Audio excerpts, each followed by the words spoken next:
Hi everyone, so in today's tutorial I'm going to be teaching you guys how to mint some Pi. So to mint Pi, first head over to parrot.fi.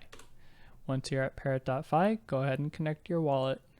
So in this example I'm going to be using Phantom Wallet, but you're free to choose any of the other wallets on this list. So after I connect my wallet, you can see that the max deposit amount went from 0 to 10. And this is because I already have 10 USDC in my wallet. But if you don't have any USDC in your wallet, you can use this neat little swap feature that Phantom has to swap some Solana into USDC, or you can use an exchange such as FTX to send some USDC SPL into your wallet. So now we're ready to mint some Pi.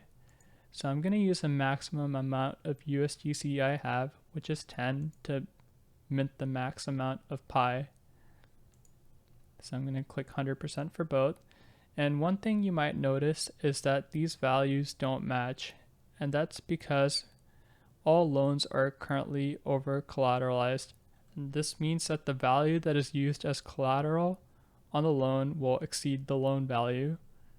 And as you can see, the collateral ratio here says 105%. So that means we probably most likely are not going to get liquidated because we are dealing with stable coins here. So I'm going to go ahead and click mint. I'm going to click approve. It says confirming. And it says mint successful. And as you can see in the top here, it says 9.52 Pi.